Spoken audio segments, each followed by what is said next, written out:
we're starting to get a lot of tallies underneath the conspiracy theorists. You know, the people that aren't drinking the tap water. We're starting to get a lot of tallies built up in our column. We're gonna have a mercy rule. Welcome to the freak show, the best in town. What I really want people to be able to wrap their heads around is that there's one or two things that is happening right now. Brian Koberger is either getting bent over the barrel and shown the 50 states as hard as you could possibly get bent over the barrel and shown the 50 states. Or I'm really starting to see these patterns start to emerge with what's happening in this case, what's happening in the media, some recent news stories that came out earlier this week that I have yet to talk about in that Pacific Northwest Highway. I think what we are watching is a drug and trafficking network, like an empire. It's being exposed. This case ultimately exposed all of that. And we have to remember, the people that are doing this, the people that are instructing these news networks to run with these stories, I mean, clearly it's on a script. These are very smart people at the top of the FBI, right? They might come off as dumbasses in the media, you know, and they might do some stupid things. They're human. Let's not forget that. If you were running some sort of psyop with the narrative, and let's say there's an operation going on, undercover operation, looking into the cartel, looking into the Aryan Knights, the Aryan Brotherhood, whatever is out there, all of them. This case benefits that operation. Why would it benefit that operation? Well, it benefits the operation because look at how much shit we've learned. Idaho's a portal to hell. That Pacific Northwest Highway is terrifying. There's corruption all over the board. You know, it kind of like hit me today. I'm like, dude, it's actually helping it, because why would they want to expose that? Well, now think about how many people have been in the Hive and in the chat that have been saying, oh, I'm a local out there. It's terrible. It's terrible. These people are finally like, yes, it's bad. It's gotten worse. And now a lot of people know what's going on out there. You know, we've been known as the conspiracy theorists. We might as well start to add another tally mark on the conspiracy theorists and then the normies, right? Okay, we're starting to get a lot of tallies underneath the conspiracy theorists. You know, the people that aren't drinking the tap water. We're starting to get a lot of tallies built up in our column. We're gonna have a mercy rule. How many times can the conspiracy theorists be right? Yeah, Carol's like, are we really shocked at this point? No, we're not. We're not shocked. And LA Mike says, yeah, we're up to 42-7. We think different. Absolutely, Gamble. Do normies equal NPC? Yeah, it's synonymous, right? And I agree, Shoe Girl. You know, if they're not going to give us the information, what else are we left to do except for theorizing? We're seeing changes in the court case summary where they're starting to get rid of and scrub the sheriff's return warrants. And why would you do that? Well, there's only a couple of reasons why you would do that. Okay. One is a redaction for ongoing investigations, meaning if a warrant ties to a broader or continuing investigation, courts sometimes scrub the return. That lists seized evidence.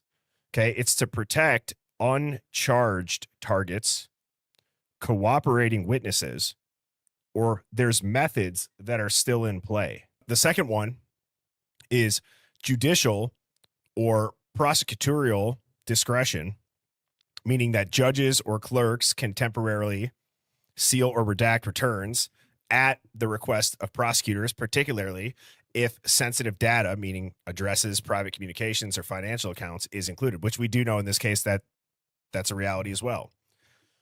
The summary might stay public while the underlying documents are sealed. That's why sometimes you'll just see placeholders in the docket, but no link. But it's weird. They're getting rid of those placeholders. The third one is just some, irregularities or retraction. In rarer cases, a return might be scrubbed because something about the warrant itself was ruled invalid. That's kind of just like a mistake. Okay. So I believe what we're seeing, and the reason why, is they're being redacted for ongoing investigations. I saw this story probably 3 or 4 days ago in Seattle. Okay. We're talking the Pacific Northwest Highway. Okay. The FBI just tore down a massive hub in Seattle. 3,477 people died already this year along that same corridor that runs straight through Idaho, right past Pullman, straight through Moscow. And why I'm starting with this is that is not a coincidence, everybody. That's logistics. That is the reality of it. That's infrastructure. That's a network, whatever word you want to call it. And what's interesting is that a lot of people just think that this is a one and done clean win by the FBI. And but I don't think they just busted the cartels. What I'm getting at, like they kind of tripped and fell into a system. Like if these murders were unrelated, okay, they just tripped into a system that's been operating in plain sight, an empire of drugs and trafficking and corruption and money and silence, and it's continuing. Right, documents are vanishing from the court case summary. We still have sealed affidavits, redacted warrants, digital trails, still don't know about. Every time we get close to connecting it back to Idaho, connecting it back to something other than Brian Kohberger, they eat up the media cycle. They do it by design. And you'll notice when something is in the news and it's highly controversial, there's always another big event that takes the spotlight off of it. It's a playbook. LA Mike says, if a PSYOP is in play, staging a crime scene is totally legal. I don't know. I'm out of guesses. Well, that is true. I mean, I've referred to this a handful of times, but Scott Payton, who was undercover inside the Outlaws, when they would have murder for hire cases, like they'd take pictures. They'd make it look real. When they would go bust the person that put the hit out. You know, if some dude's trying to put a hit out on his wife, they'd go to the wife and they'd say, look, this is your one chance. Like, we can help you, but you have to play ball. We're going to take some pictures. We're going to make it look real. And most of those times, the reason why they do that and why it's legal, as he explained, is a lot of these people will have very specific pictures of proof that they want. I want pictures of this tattoo on their back, or I want to see them, whatever. It's gross. It's disgusting. It's sick, but it's the reality of it. So the FBI is able to stage these photos. However, they have to make it look real. They can do. I say all this because there's so much going on in that area over the last 5 years that there's a pattern, everybody. There's a pattern, and that pattern has a common denominator of drug networks, of corruption, of silence, and of money, like what I was just saying. Okay. We have to force this truth into the light. That could be the benefit of how we use the momentum of this absolutely psychotically stupid narrative surrounding Brian Kohberger being the lone wolf serial killer obsessed, killing these 4 innocent people because they're beautiful narrative. That's how, like, when someone's sprinting at you, instead of meeting them head on with force, you absorb them, you use their force against them. You absorb the blow and then you roll on top of them and you deliver the knockout punch. Okay? Because this is so much bigger than the Idaho 4 case. I've said this. I know that I'm getting back on a soapbox in saying that. This is so much bigger than Brian Kohberger. This is so much bigger than Moscow, Idaho. This is so much bigger than, this case. There are so many things that if we don't at least challenge this, our goal a week and a half, 2 weeks ago was we're going to go back to the beginning, knowing what we know now. Well, as always, there's a whole bunch of other directions that we could go that make sense now, knowing what we do. But with that being said, we have to align on our goals of what are we trying to accomplish? And what I think a lot of people in here, have agreed with, and what we've discussed is we have to call this out so that we are aware of what is happening when it comes to IGG, when it comes to how headlines are manipulated, when it comes to believe the story, you don't need to see the evidence, when it comes to a well planned out, executed script, the second something happens, and if you go outside of the press release, you're crazy, you're victim shaming, you're victim blaming. No, we as a public deserve the truth. We deserve access to this stuff. We deserve transparency to this stuff. Somebody had sent me a video of Pavarotti. Okay, it's just a 2-minute clip, and I've shown stuff of Pobs, probably 3-4 times. I think he's right. We're at this point. I don't know if it's worth doing anything else other than what he is suggesting here. And I've been brainstorming the last couple of hours since I've seen this. And real quick, if everybody could just take 10 seconds right now, hit the like button, press subscribe. If you're not, I don't ever charge for the streams. I don't put anything behind a paywall. All that I do ask, hit that like button, press that hype button too. Apparently that hype button is a newer feature with YouTube that expands it to a wider audience. So I only say this because, and as uncomfortable as it is to say that, I'm really trying to work on it because I know there's more people out there that think like us, that are looking for a place like the Hive, and they could have the next best comment that leads to blowing a narrative into smithereens. Okay, and that's a good thing. That's what we're all working towards. So my point to this is getting out of hand, and I mean, we need help. It's just plain and simple. We need help, and it's apparently not going to come from any type of public figure in our government. It's not going to come from the Attorney General. It's not going to come from Trump. It's not going to come from Bondi. It's not going to come from Patel. It's not going to come from anybody like that. So in this country, we have what's called the Constitution. We have the First Amendment. That's why I wanted to play that clip in the beginning. One of the key parts to our First Amendment, other than the freedom of speech, is freedom of the press. And the reason we have freedom of the press is because the press has the ability to expose things and put pressure that other entities cannot put. And the kind of pressure that the press can put on situations actually has, in a lot of cases, a much quicker reaction time to that pressure. Now, when I say freedom of the press and media putting pressure, obviously I'm not talking about, old Pav here on YouTube, because I could preach this stuff all day long and a lot of y'all are going to listen, but it's not going to go much further than that. I can see that now.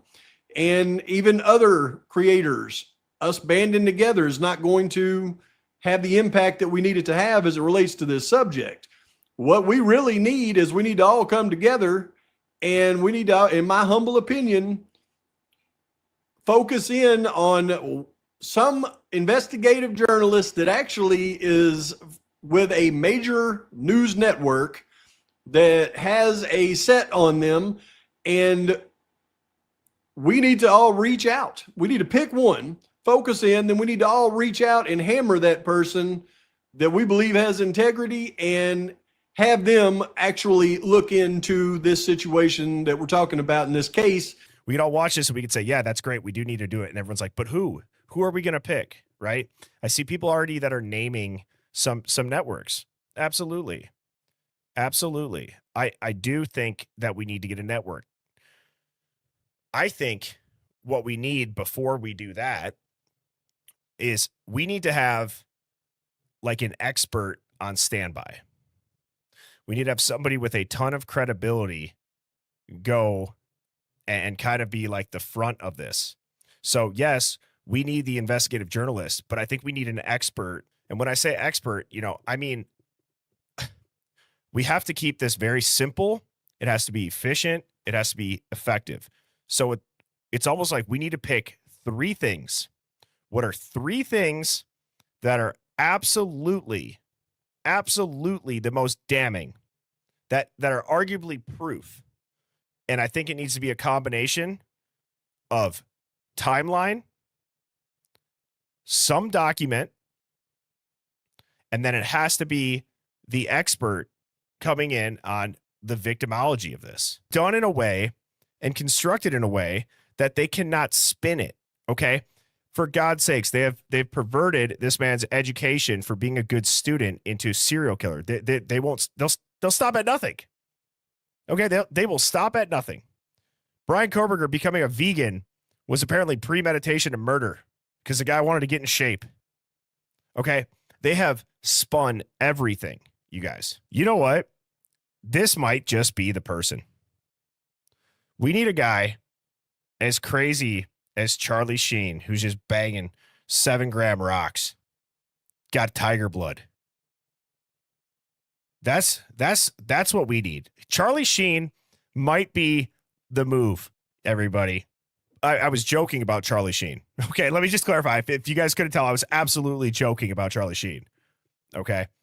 I'm just trying to say that we need somebody big enough to make a splash. We need somebody who's entertaining. Okay, we don't need some boring ass person. At the end of the day, guys, nobody's going to watch that. That's not going to wake people up. Like, we have to play the same game that the news did. We need somebody that's going to be like, "Whoa, what are they? Is that person really talking about the Idaho 4?" That's what we need. If anything, we want people to spark a massive debate, guys. Do you know what I mean? We want somebody to spark a controversial, fiery debate. This is only going to happen if you get organized. And again, I'm not doing this to free Brian Koberger, okay? That would be a side effect of doing this. What I'm trying to do, and what we are trying to do, is to expose the truth, expose the dirty system. Now, here's the only thing that, if this doesn't work, the only thing that would be left on the table at that point is that this is an operation and Brian Koberger works for the FBI. Maybe not initially, but who thinks that at this point Brian Koberger cooperated with the feds, played a public-facing role? Type of one. Because I'm starting to believe that now that they're getting rid of shit on the court case summary about, the search warrants being returned by the sheriff, or the sheriff return warrants. I mean, guys, it's an ongoing investigation. I mean, look at all this.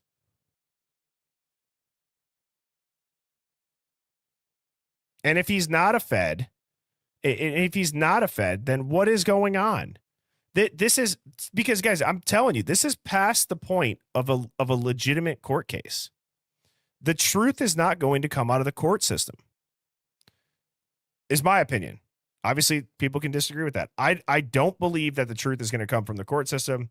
I believe that, like I was saying yesterday, the currency for exposing this, and the currency for justice, the currency for not falling victim to this, because the next time they're not even going to need to use a shitty cover story. Okay. That currency is people like us not shutting up about the bigger picture. Mindy says truth can't come from the court system because it's not set up that way. Tracy says there's way too many secrets. Yeah, so it's Andrea, I shit zoo not, says, I have heard that Jack Showalter unalived them, but he is mega protected. I mean, guys, this is what the Hive's for. It's to debate this. Again, I'm not saying that he can't be connected to really rich and powerful people, but like, it's just really surprising to me that with the FBI's involvement and the level and the ceiling and the redacting, that this would be because Jack Showalter or somebody that he's close to would be national security. That's what I'm trying to say. I don't like, I get that somebody can be absolutely mega protected and be protected against like scrutiny, right? They might have somebody that can protect them from the scrutiny in the media. But when national security is referenced, like, what would that be? What Blue Rain 60 just said is, I don't get the purpose. What would it be of them carrying on this charade to the point that if he was a Fed, it's not making any sense to me. I think the truth is probably much stranger than fiction. Blue Rain 60. I would bet, guys, I'm still under the belief that there is a massive chance that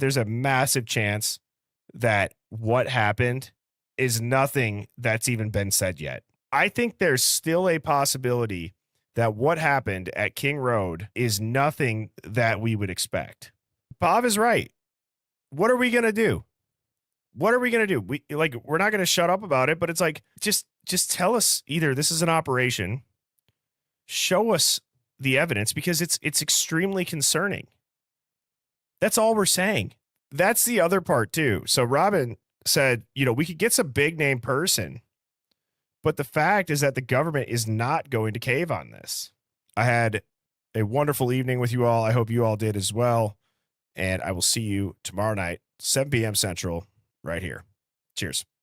Birds flying high, you know how I feel. sun in the sky, you know how I feel. Breeze drifting on by, you know how I feel. It's a new dawn, it's a new day, it's a new life.